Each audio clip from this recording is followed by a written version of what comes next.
Ipon seakan sudah tidak bisa membedakan kenyataan dan mimpi. Gemetar sambil mendorong kotak obat itu kembali ke bagian bawah ranjang. Saat kotak obat itu memasuki bagian bawah ranjang, ternyata benda itu menghilang.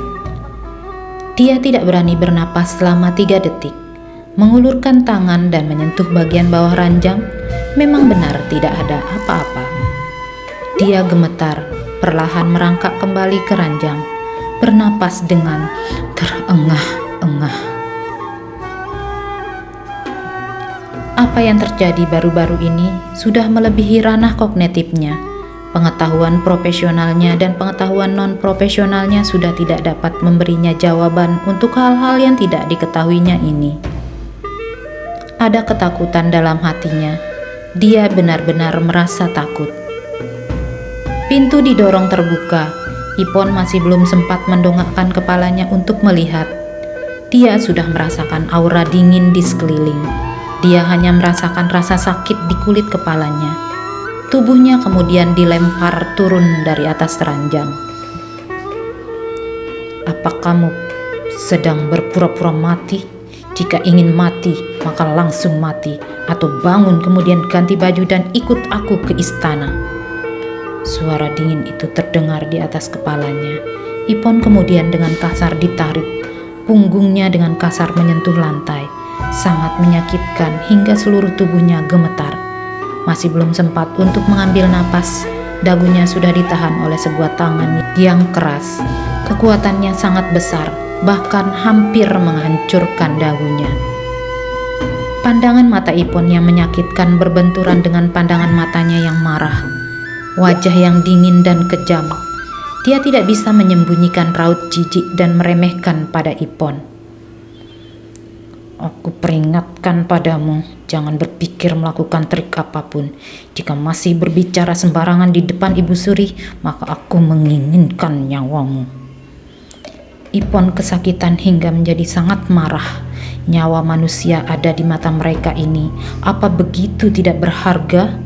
Dia sudah begitu terluka, tapi orang ini masih tidak mau melepaskannya.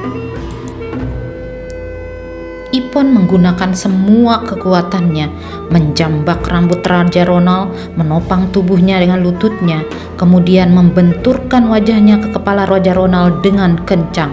Gerakan ini adalah rencananya untuk memberikan serangan terakhir. Raja Ronald tidak menyangka bahwa Ipon berani melawan, dan lagi menggunakan kepalanya sendiri untuk membenturkannya padanya. Untuk sesaat dia tidak bisa mengelak. Pandangan matanya berkunang dan dia pusing untuk sesaat. Ipon sudah hampir pingsan, tapi mencoba untuk menahannya. Ketika Raja Ronald masih belum bereaksi, lututnya ditumpukan di punggung tangan Raja Ronald. Darah segar menetes dari mulutnya ke wajah Raja Ronald. Rambut panjangnya tergantung ke bawah. Dengan gila berkata, "Melakukan sesuatu itu ada batasnya. Mengapa kamu menindas orang sampai sebegitunya?" Semua tamparan jatuh di wajah Ipon. Kepala Ipon menoleh, pandangan matanya menggelap. Dalam keguraman dia melihat langkah Bibi Linda yang berjalan masuk. "Yang mulia, tolong berbelas kasihlah." Yang mulia tidak menunjukkan belas kasihan. Sebuah tamparan kembali dilayangkan setelah kemarahannya. Dia melihat darah di belakang punggung Ipon. Dengan dingin berkata, "Urus luka-lukanya, ganti pakaiannya, balut lukanya dengan kencang, kemudian berikan dia semangkuk sup golden farpel agar dia bisa bertahan selama setengah hari." Ipon melihat sosoknya yang berjubah hitam emas yang berjalan langkah demi langkah menjauh dari pandangannya. Akhirnya menarik napas lega, perlahan-lahan menjadi rileks. Bibi Linda dan Letty maju untuk membantunya. Mereka tidak berbicara ketika membantu memapahnya ke atas ranjang, kemudian dibaringkan secara telungkup dan memotong pakaiannya. Keduanya mengambil napas dingin. Letty dengan meringis berkata, 30 kali pukulan dengan papan. Mereka benar-benar kejam, benar-benar memukul dengan kejam. Cepat ambil air panas, bubuk obat dan juga buat sup golden farpel. Sekujur tubuh Ipon kesakitan, terutama ketika pakaiannya digunting dengan perlahan-lahan, dipisahkan dari tubuhnya yang sudah menempel. Sekujur tubuhnya gemetaran, tapi dia sama sekali tidak mengatakan apa-apa. Tenggorokannya bagai terbakar di dalam api, tidak bisa mengatakan sepatah kata pun. Membersihkan luka, membersihkan darah yang menempel, mengoleskan bubuk obat, seluruh proses ini Ipon menahannya dalam diam, seakan sedang bermimpi buruk. Dia akan baik-baik saja ketika bangun. Dia mendengar Letty bertanya, "Bibi, apa benar-benar akan meminumkan sop Golden Purple?" "Iya, jika tidak, sepertinya nyawanya tidak akan selamat." Setelah Bibi Linda selesai berkata, dia menghela nafas.